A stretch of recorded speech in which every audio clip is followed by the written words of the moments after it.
It really has been 6, 7 months of the targeting and terrorizing and just awful treatment of of public servants, right? People who made the decision that they're gonna come in to government, come into these agencies, and they're gonna take a job that pays them less than what they would make in the private sector to hopefully make a difference, make people's lives better, make government work better. Morale has been decimated. Hello and welcome to Wise is Happening with me, your host, Chris Hayes. A lot has changed in the global economic order since the end of World War II. Obviously, a lot has changed. We've been through sort of different phases from the kind of rise of the kind of manufacturing industrial boom of US and allies and Japan afterwards to the sort of competition of the Cold War to the post Cold War age of kind of like peak globalization and neoliberalism to the sort of rise of China. But throughout that, there's been like some real constants, the biggest of which is the US at kind of the center of the entire global economic order, based both on the sheer economic power of our production and output and a set of institutions, interlocking institutions, and policies by successive administrations that sought to sort of create a global economic order with the US as the linchpin and often, I think, the beneficiary. Trump clearly views that order as predatory towards the US. I think it's a huge mistake. I think we get a lot more out of it than we give to it. But he views us all sort of predatory. He wants to get rid of the order such as it is. He wants a kind of more like US go it alone / browbeat and bully other people into doing what we tell them. And all this is happening at this time when like China is ascending to a level of global economic power and also innovation at the most cutting edge of technology, such that the distance between the two economies' abilities to, own the future is very much in doubt. And at the center of that entire competition and story is the kind of big technology of the future, at least according to how I think both certain sectors of industry and governments think about AI in both the US and China, which I think is in some ways the prism through which this new, whatever succeeds the current global economic order, is going to get filtered. And so to sort of talk about like where we are as this, I think epoch kind of comes to a close, maybe, or we transition to something new in this new frontier. I wanted to talk to Aya Ibrahim, who's got a perfect resume for this. So she served as a senior advisor on the Secretary of State's planning staff in the Biden-Harris administration. She also led President Biden's blueprint for AI, Bill of Rights, and digital assets executive order. So she worked on that. She also served as a senior policy advisor at the National Economic Council. Aya Ibrahim, welcome to the program. Thanks, Chris. Thanks for having me. I guess let's start at the sort of broad strokes thing of like, as someone who worked in the kind of deep parts of the government that deal with the global economic order, do you think first that the US has been a beneficiary of it and that the kind of institutions we constructed, supported, and have kind of nurtured have redounded to the benefit of Americans? I mean, absolutely, right? You said after World War II, we set up this global financial order. We put ourselves at the center and at the top, and we have benefited for decades, right? So whether it's the fact that the dollar is the global reserve currency, or the fact that US treasuries are seen as a risk-free asset, even though they technically are a security, or the fact that we are the premier destination for foreign direct investment. Like, this is the place people want to do business. This is the place people feel safest putting their money, and the dollar is the currency they feel safest doing business in.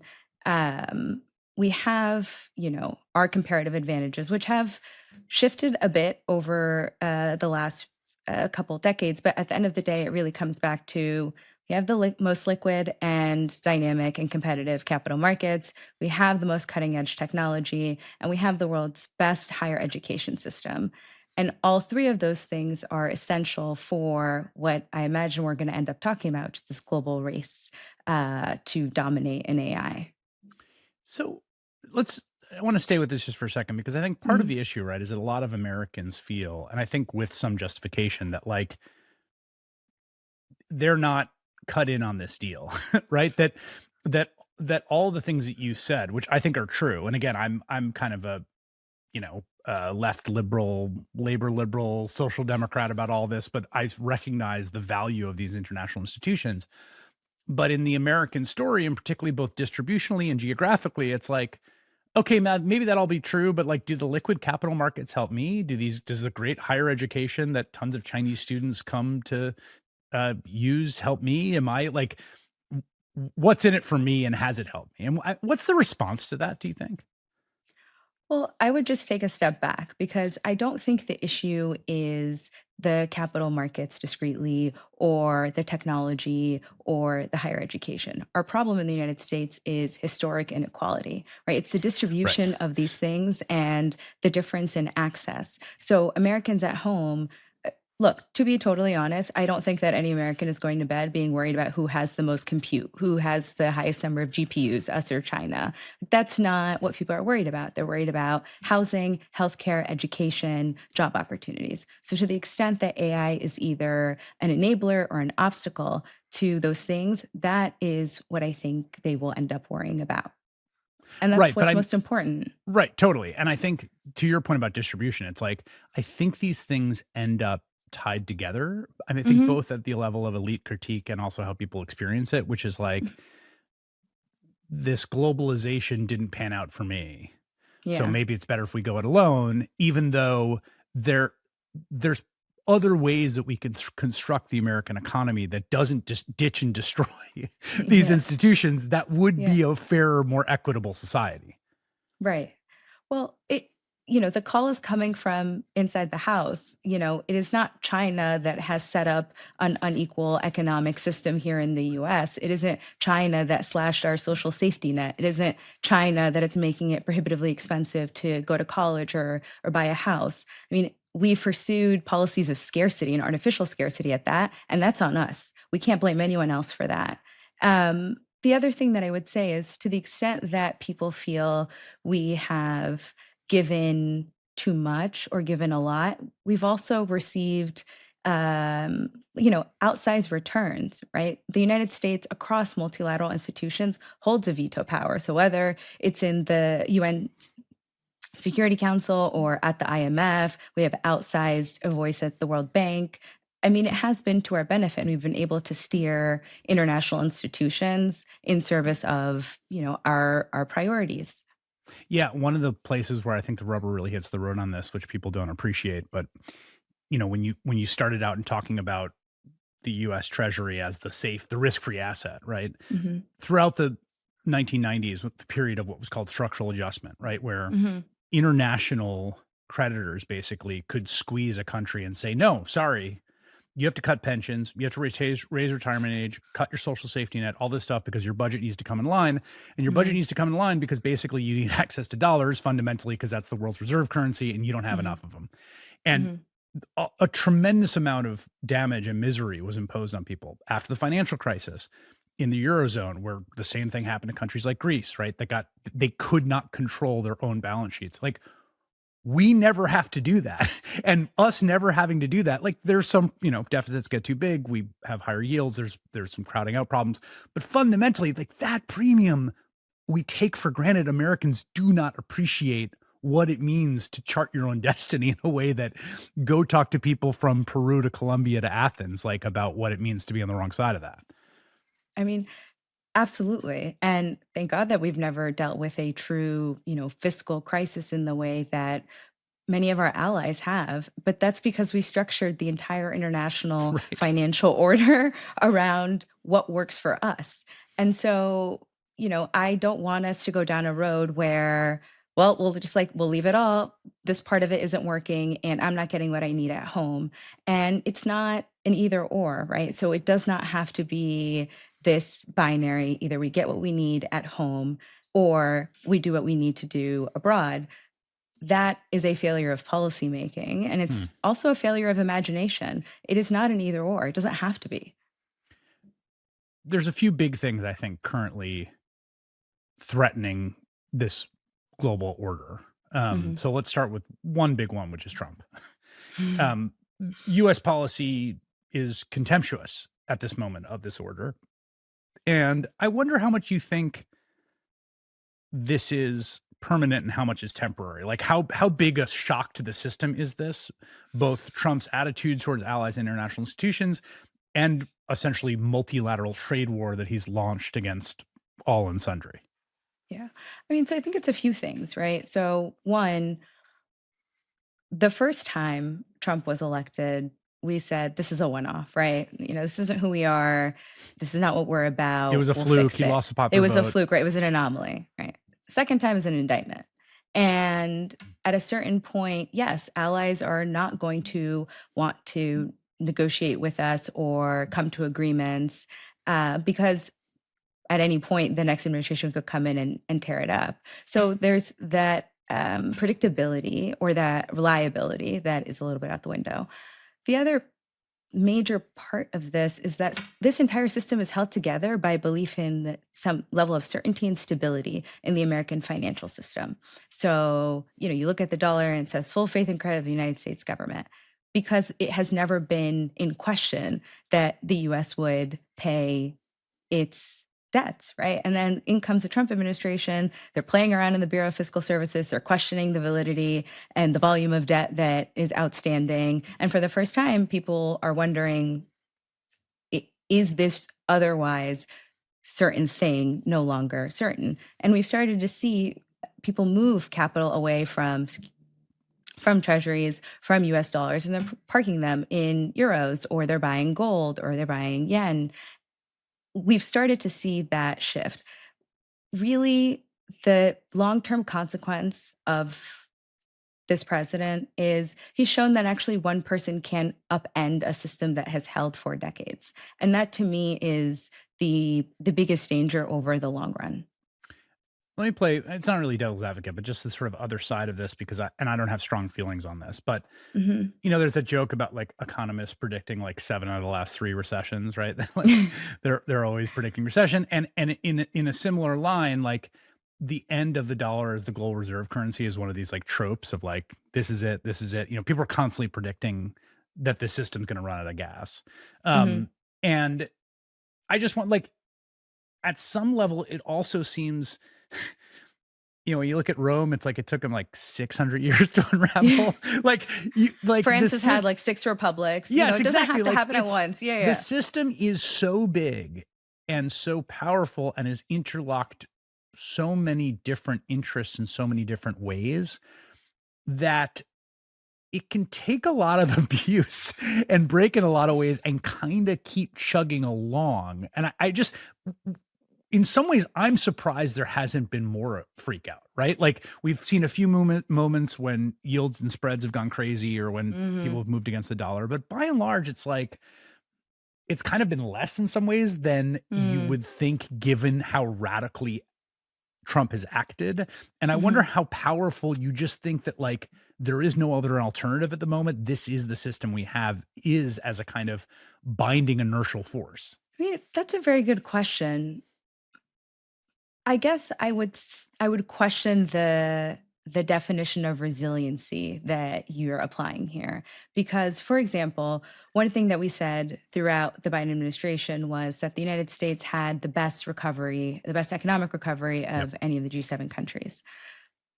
Yes, we did relative to these other countries, but where were people before the pandemic? And was it a good place? And I think that is the disconnect, right? Hmm. In the aggregate, the United States bounced back because in the aggregate, the United States and its international, or excuse me, and its financial system and its economy is they're tremendously large and they are resilient in many ways, but individual households, they were breaking. And that is why we saw so much frustration, I believe.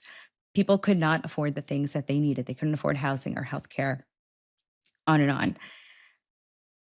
The question is at what point do those two things are so in tension that it does start to crack a Hmm. bit.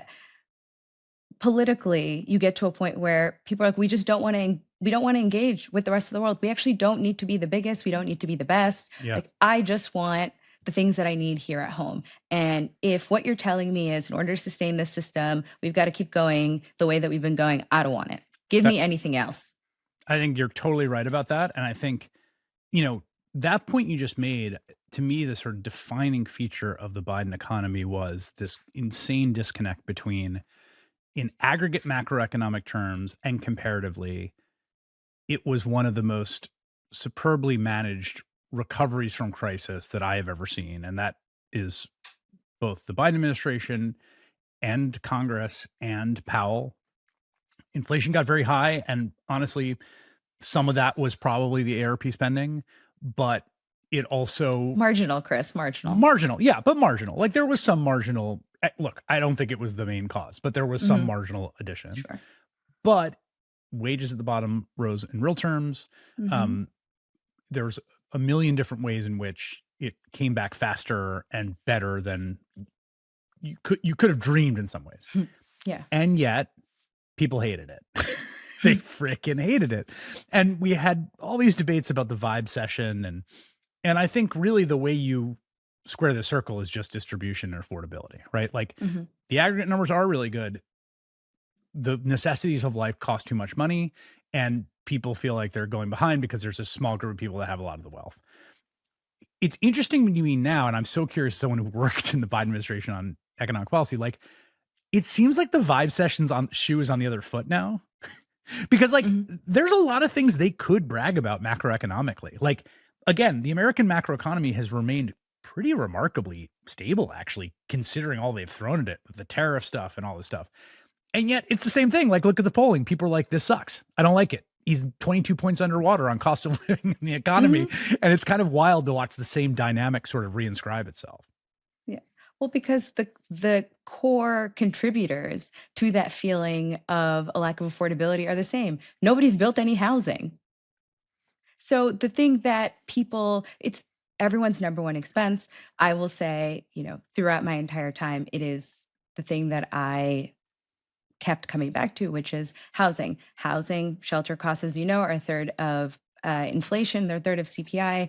And we didn't address it in a way that met the scale and scope of the problem during the Biden administration. They still haven't done it now. If anything, the president and his actions are driving up the costs of housing and housing construction, whether it's high Lumber, interest copper, rates, steel. right, but also immigration enforcement, right? So Right. you have people who are not going to job sites because they're afraid. You have financing that remains expensive because the Fed is not cutting rates, and they're not cutting rates because there's so much uncertainty because yes tariff, no tariff, blue Yep. tariff, red tariff, whatever. It I think that until the fundamental needs of the American people are addressed, they're not going to feel good, right? And I we had 4 years of varying levels of wage gain. So if you look at real wages, they did decline before going back up. Yep. But 4 years of anything is not gonna make up of 40 years of wage stagnation, completely decoupled from rise in inflation, cost of living, productivity. There's a real generational thing about inflation, which I'm curious to hear. We people my age and younger came of age in what is sort of the great disinflation, right? The whole kind of post-Volcker neoliberal regime really did see this like remarkable, essentially 40-year run of Mhm. disinflation. And this thing that had been a perennial problem in American politics and political economy that had bedeviled administrations that had, was just Mhm. not really an issue. And then it hit 9% in 22, I guess. I'm just curious, like, what your experience of that was like inside the administration, and also just generationally, like, as not a thing that, again, people our age, my age and younger have dealt with in the real world.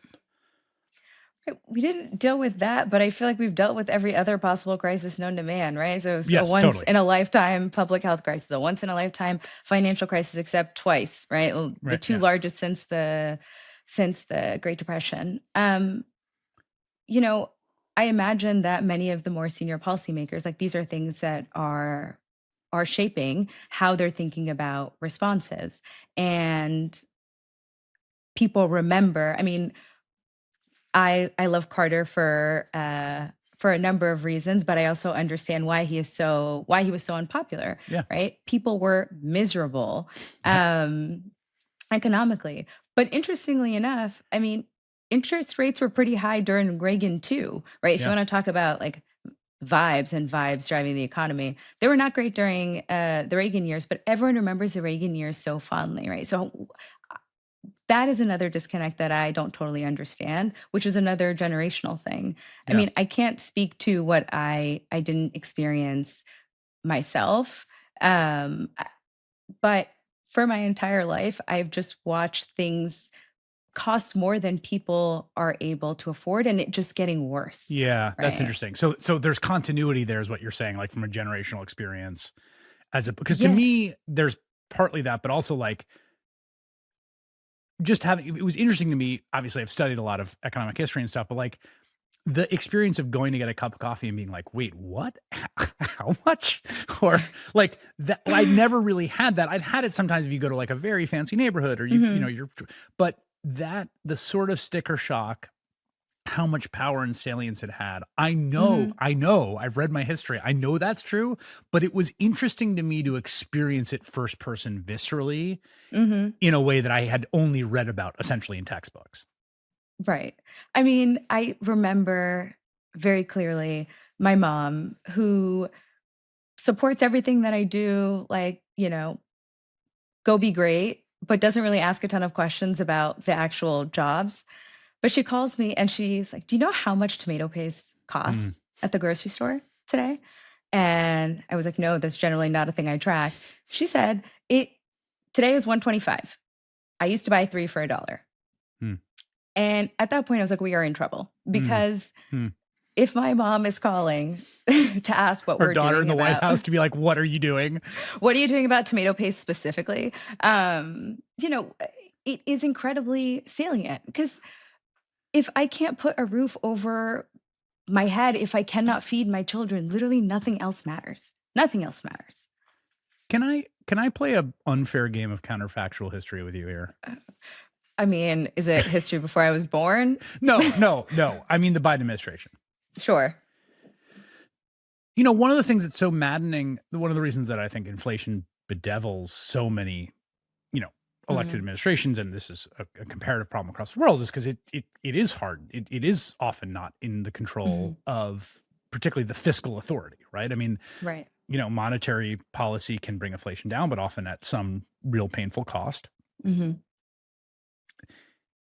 I do wonder sometimes if there's a universe in which the Biden administration basically declares war on high prices in a bunch of ways that maybe are like economically counterproductive. Like, mm, we under emergency authority in this statute, you know, COVID supply crunch, we're imposing price caps, or like we try some sort of price cap regime. We and you know, let the Supreme Court strike it down or let the Republicans rail against it. But like, I just wonder if there's a universe of like outside the box thinking of we're going to just try some like stuff that they haven't been doing since the 1960s and 70s. And maybe it gets struck down in the court and maybe people drag us for it, but it sure looks like we're trying our best to bring prices down. yeah, I mean, there were definitely calls for us to be more creative. I always lean team creativity, just let's try, and then if it doesn't work, it doesn't work. But there is inherently always a risk aversion, and I think that that is not. It's not specific to the Biden administration or the Biden White House. This is just the nature of the beast. It's interesting that, the last time we had price controls, I think it was Nixon, Yeah. right? So Republicans have been more forward leaning in some ways. When we did the CARES Act during the Trump administration, we had a foreclosure moratorium, we had an eviction moratorium. I don't know that that necessarily would have been included if it was just Democrats Hmm, who interesting. were pushing this forward because of all of the unfair characterizations of Democrats as being anti-business, anti this or that, there is a lot of hesitation. But if we've learned anything from the Trump administration, it's like decide what is important to you and the outcomes you're driving towards and go. That's such a good point that like there's just cover. I mean, one place where that's so clear right now, the president has unilaterally hiked taxes by trillions of dollars. Like, that's not an Oh, untrue there's tariff statement. policy. Yeah, he has Yeah. unilaterally hiked taxes by himself by, again, if you scored it in a 10-year CBO window, $2 trillion, 2 to Mhm. $3 trillion. it's looking like wherever we end up with the level, it's going to be around the 200 billion a year. A Democratic president that was just like, I'm raising everyone taxes by my magic wand here at the White House by $200 billion. People would lose their minds. And I do think in some ways it's that point you made about the way the different coalitions are coded gives him more latitude to do this. Yeah. No, I think that that's exactly right. And, I know there were a lot of feelings about how the Biden economy was covered and whether, the media was being fair or not fair. It, I think at the end of the day, people want to see you do something. Like visibly, they want to watch you exercise power. I voted for you. I gave you a mandate. Go do something. I don't know that what he's doing is what they were hoping or asking for. I doubt it for many. I do think that many people voted not whatever we've been doing, the other thing, right? Didn't matter what the other thing was. Yeah, the other thing. In this instance, it was Trump. But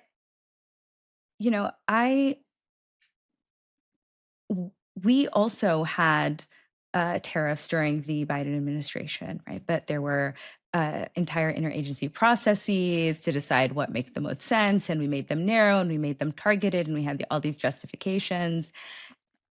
Whereas here, he just said, these other countries are ripping us off. I get it. Maybe I'd do it if I was them too, but they're ripping us off, and it stops today. And here's a blanket policy.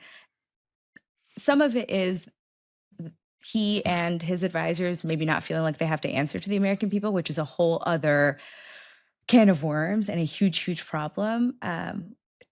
Democrats over-explain. We over-explain all the time, right? Yeah. Instead of just saying, we're doing this thing because we think it's the right thing, or here is the outcome we're driving towards. We become obsessed with process and doing it the right way. I just don't understand the value of a process that gets you to a bad outcome. I am hearing from you what has been a theme in former Democratic staffers that I've been talking to as they watch Trump, which is envy. Envy at. I like to think I'm one of a kind.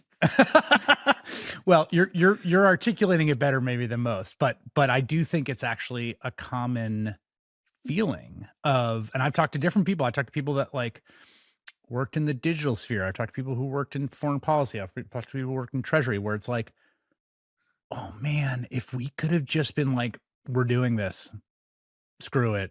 Like the amount of times I wanted to do that, the amount of times that I was in interagency process meetings that lasted months.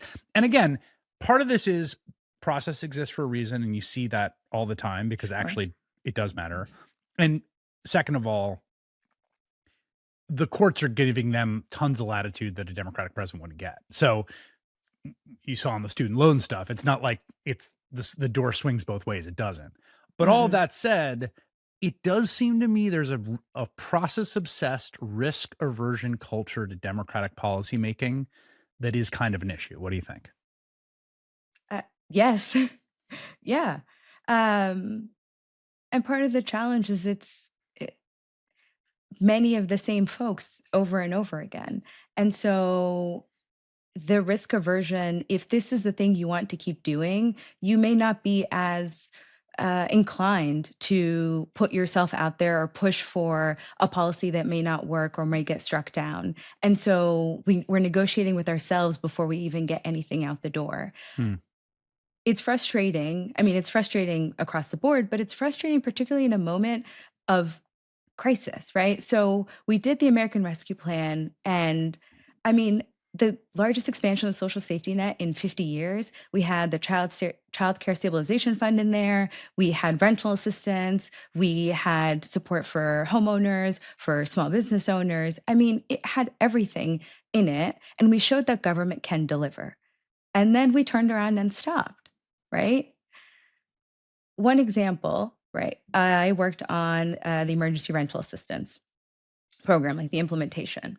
And one of the things that was raised was, well, how do we get this information to the right set of people? And so I remember suggesting, well, what if because we know if you are on Medicaid and if you are a TANF or SNAP recipient, then you likely already qualify for emergency rental assistance. we could not get that data, right? So the agency says we can't give that to you. Basically, that data is firewalled. So what we had to do was give them information that they could then pass on to recipients or pass on to states that administer these programs that they would then pass on to recipients. And watching Doge and the Trump Wow. Yeah. administration basically destroy all of those firewalls, I mean, it's one, super distressing because the reason that they're doing it is to weaponize the data. So now they're taking information from the IRS to be able to hunt down folks who are undocumented. After we told them, hey, you should pay taxes because that will be helpful to you as you navigate, potential pathways to becoming documented, right? And we won't hold it against you, And we crucially. won't, Like, and we pay us the won't hold. taxes. We want the money, but we're not going to use this against you. Exactly. And to me, I mean, so much of this is really disheartening. It's frustrating. It's heartbreaking. But I have a lot of grief around this point specifically because there was a window where, again, we showed people that government can show up for you when you need it most. And we said, don't worry, we're not going to come after you, even if, you got a little bit more than you were supposed to. We are in a crisis. This is a state of emergency. The most important thing is that we get it to everyone who needs it, as opposed to trying to figure out a way to make sure that on the front end, no one who maybe is on the fence in terms of eligibility or whatever. Like we didn't let that get in the way of showing up. And now, I mean, in many communities, people are just not going to trust us again. And I don't know how to rebuild that trust. You mean because why? Say why you don't think that. Why was that trust broken?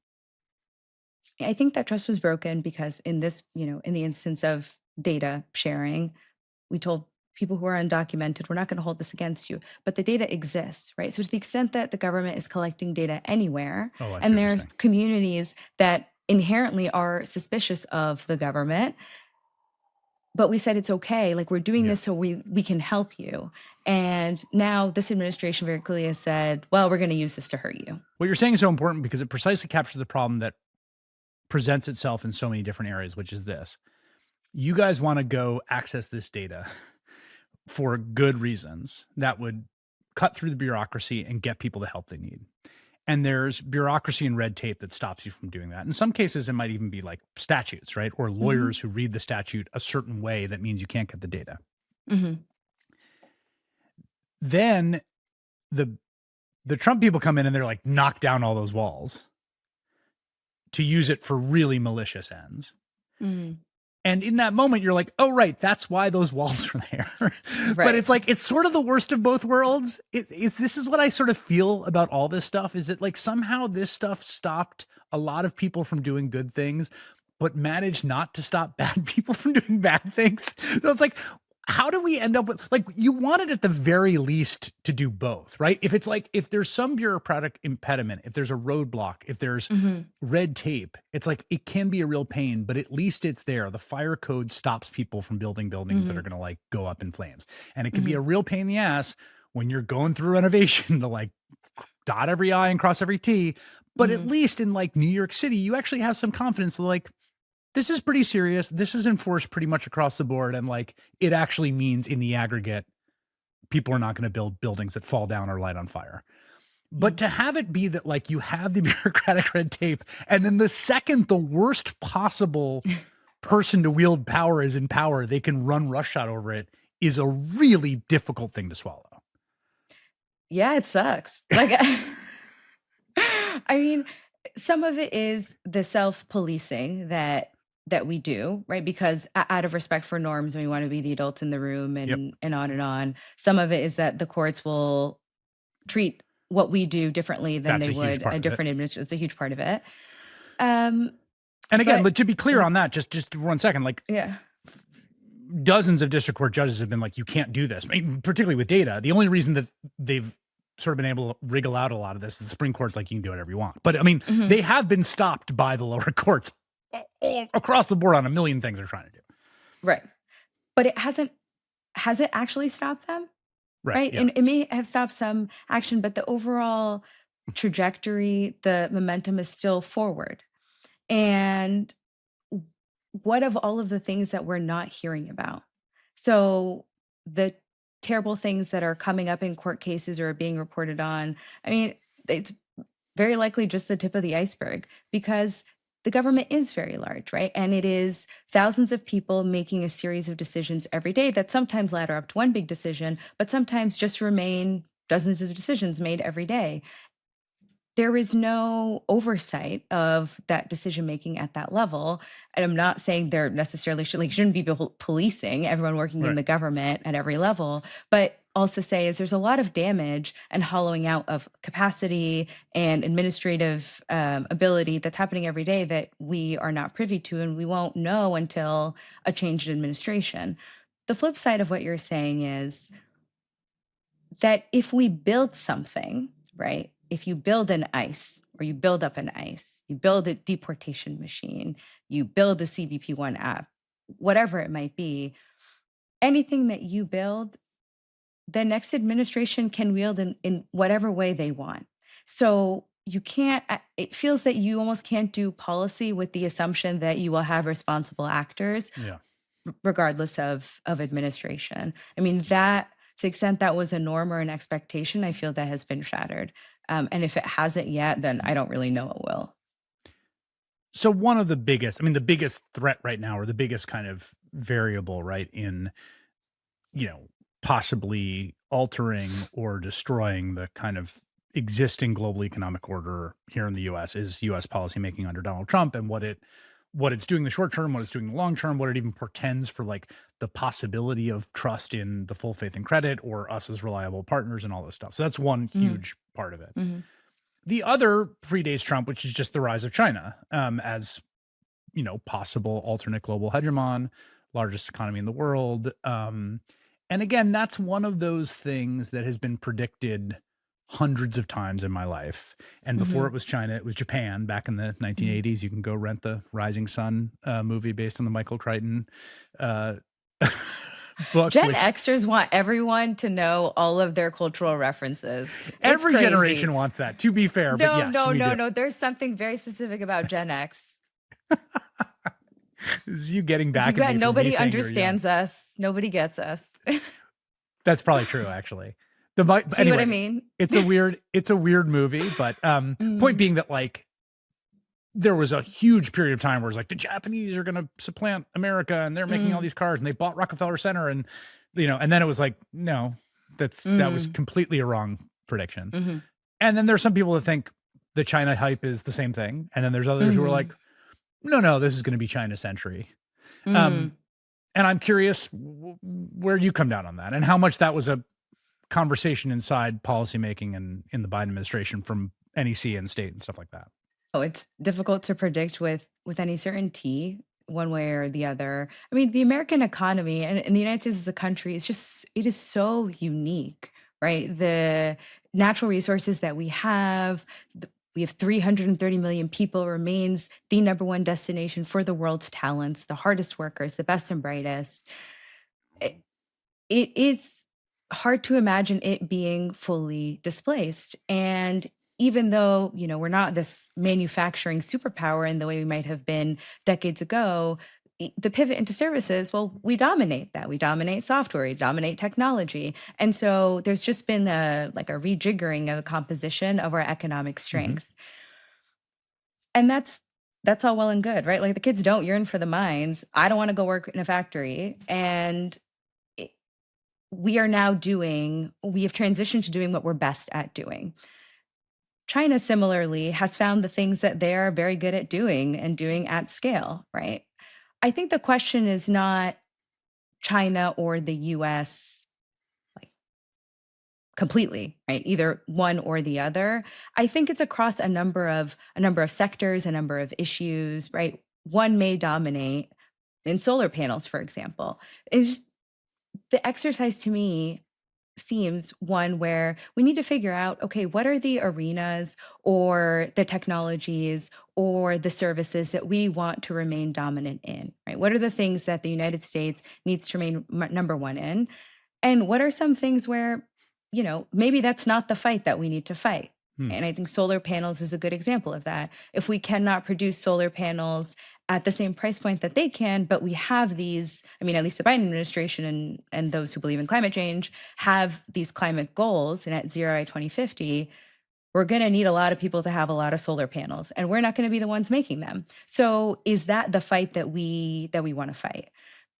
That is how I think about it. Yeah. And I would also just note from, a lot of things did hold steady from the first Trump administration to the Biden administration, right? A lot of the posture around China and, the strategic competition and, we are up, like it's the great power competition, if you will. So that thinking didn't totally change.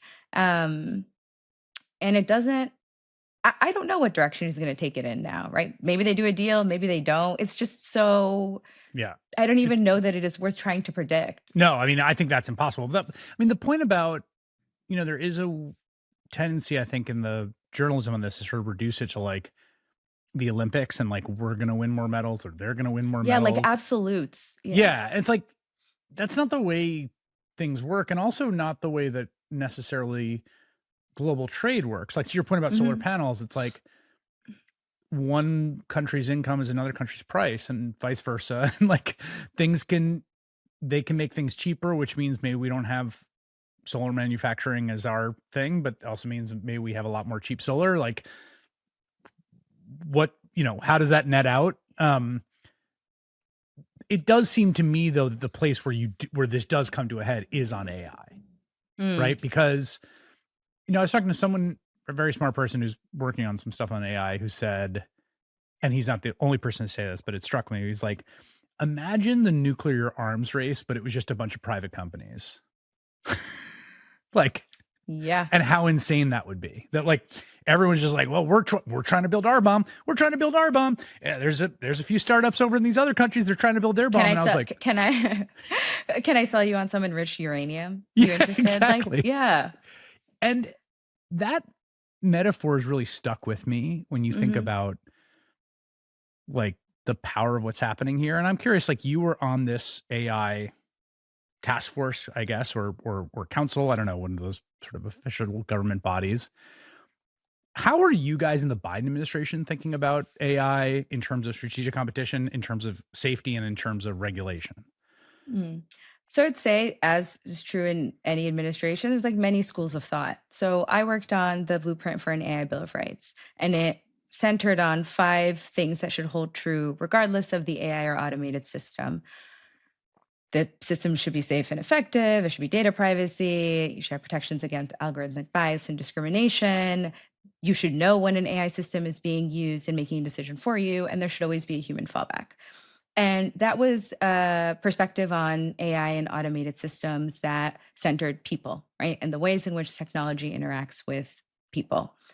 Obviously, there are geopolitical considerations, national security ones. There's like an economic competition piece to it too.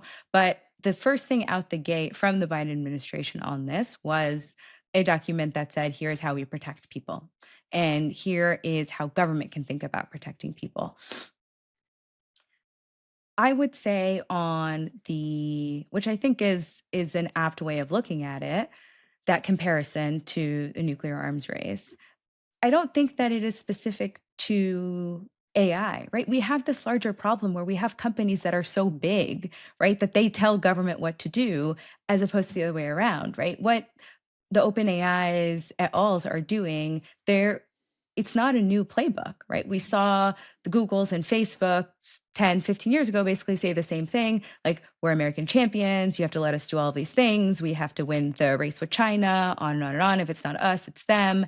And like, this is the thing that will transform, insert whatever. And now we're seeing it with AI.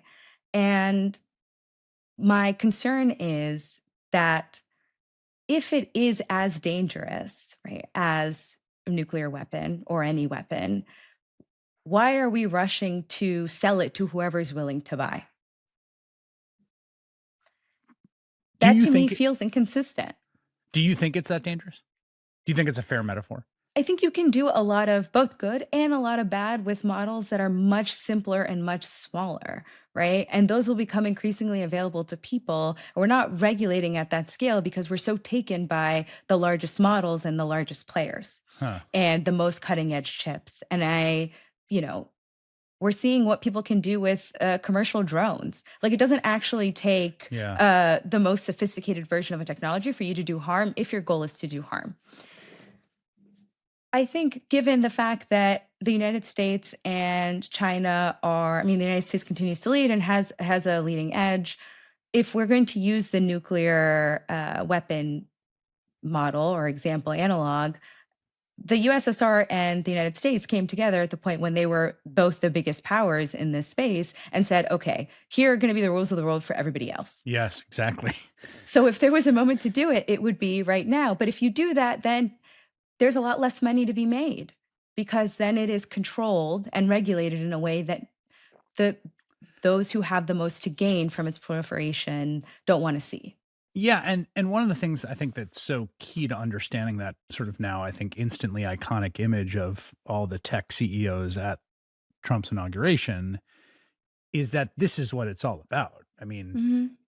is you know, and they have their guy David Sachs in there, and the president just unveiled yesterday their AI vision. Mhm. Um, and I've read parts of it in summaries. I mean, it, the sort of America first plus we're not going to really regulate you guys is basically the kind of major takeaways. Mhm. And they think this is it for them. This is the next jackpot, and it's the next iteration of tech, and that it's outrageous. I mean, Mark Andreessen said this on a podcast, the Biden administration telling him, and I don't know whether it's true or not, that like, we're going to tell you which technologies you can and can't develop. And and the Biden folks using the same metaphor of like, there were certain areas of physics that were not in the public domain during the Cold War, and we're going to take things out of the public domain, and this, and whether he's accurate in that characterization. But their view is like, screw you, we will lead, and the government's just there to support us in this arms race, basically. Yeah, and then when the bubble bursts, then what? Like, who's gonna clean up that mess? I frankly, the math doesn't math for me on any of this, right? You're saying the The sh CapEx expenditures and the Yeah, the just the sheer volume of money going into this ecosystem, right? And it's like forward momentum that's driving them, but what are the returns, right? If OpenAI enters into an agreement with, an Oracle for data centers at some amount of money over some number of years, but that amount of money exceeds any revenue that they've made, like how, and I don't have access to anybody's books, so maybe there are numbers that I'm not seeing that would make it make sense. But at a certain point, this stuff has to become commercially viable, unless you are banking on it being seen as a national security imperative or priority, in which case then an entirely new set Hmm. of coffers is unlocked for you because Hmm. now this is a matter of, global preeminence or national security and safety. And then it's a different conversation than they're making products and they're trying to make money off the products. That's And they want it, interesting. they want you to make it easier for them to make money off the products, whether it's rolling back permitting so that they're able to build data centers more quickly, or, telling states that they can't regulate the AI at the state level. I have a whole thesis on AI that I'm sort of working on an essay on, so I'm not going to sort of bore you or the listeners with it here. I'll sort of Mhm. develop it further. But I guess my question is like, how do you understand the stakes of this kind of great power competition with AI? Like, A, do you think it's real? Do you think it matters who has the edge between the US and China? And B, what do you think? What's the result you think you want to see to get back to the sort of like human centered version of it? Mhm. Like, Mhm. how should we think in a human centered way about what we want the outcome of this AI race to be?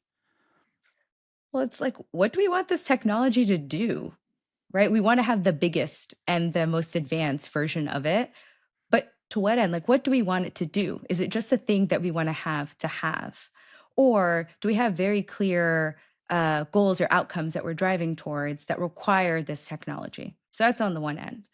And then in terms of what people actually need, can we use AI to make healthcare cheaper? Like if that's actually a thing, right? And it's viable, I want to see more of that. I want to see AI if it can be helpful with education or if it can make housing cheaper, right? we have been constructing housing the same way for 100 years. There's like been no innovation in the way that we build homes. Can AI help us with that? I mean, there feels to me so many tangible problems that if this technology is the fix, like if it can solve people's or humanity's biggest problems, it would seem like not being able to house people should be up there, not being able to provide them healthcare, not being able to feed them. But that's not where the attention is. And, again, I don't know the numbers off the top of my head, but I would imagine that investment in the largest companies relative to, I don't know, a startup looking at how to use AI for improved agricultural outputs is anywhere close. Right. But even with that, the thing that I keep coming back to, right, when you talk about healthcare, which is a great example, and there are real use cases there, like, then there's actually a fair amount of money being, invested in that direction, and the Mm. degree of its return or what it's doing. I can't say definitively, but again, that's one of those places or housing where, again, someone's price is another person's income. It's like, if we could automate housing more, we could build probably housing faster and cheaper, and we would also maybe put a bunch of construction workers out of jobs. If we could automate a lot of like medical procedures or routine diagnostics, like, we would probably make things cheaper, and also there'd be fewer jobs in that area. Maybe, right? Maybe, It's yeah. just a question, right? I think starting with a view that technology should be viewed as a complement and not a substitute, right? So it is a way to increase capacity. It is a way to give additional bandwidth. You can do more with less. It does not have to be the case that you displace all of these workers. And if you're looking to supercharge housing supply, you are going to need to hire a bunch of new people who are not currently in the, construction workforce Right. anyway. So you could see it as a complement. On, the displacement of workers, because I know that is the hot topic, AI and labor, AI and workers. To me, sure, it's about the technology, but it's not about the technology. Because whether it's a new technology or it's a bad trade deal, like, what protections do or don't exist for workers? Right? What recourse do they have or not have? Right. And technology and the debates that we have in tech policy, I it's like time is a flat circle. It is a forcing mechanism for us to deal with issues we keep kicking the can down the road on.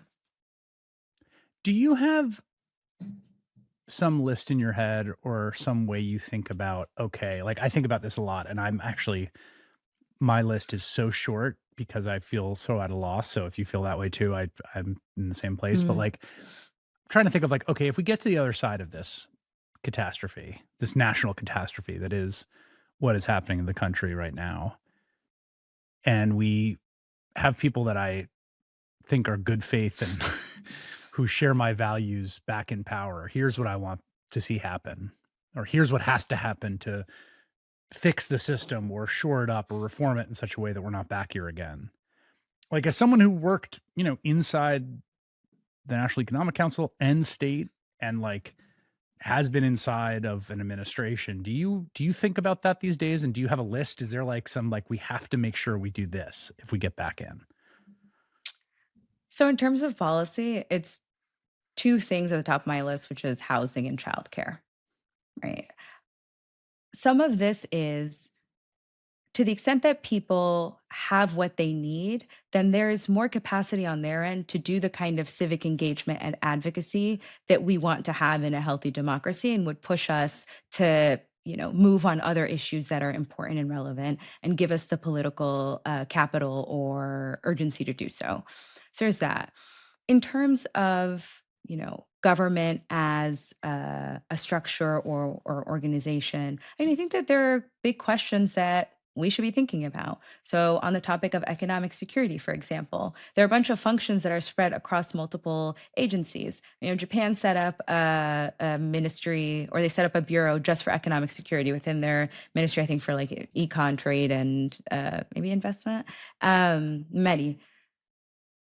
Do we want to set up something that basically encompasses all of the economic security Hmm. work and tools and policy making under one place? Do we want that to be separate? Is it under state? Is it under commerce?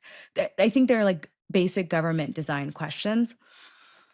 And to bring it back to people, it really has been 6, 7 months of the targeting and terrorizing and just awful treatment of public servants, right? People who made the decision that they're going to come in to government, come into these agencies, and they're going to take a job that pays them less than what they would make in the private sector to hopefully make a difference, make people's lives better, make government work better.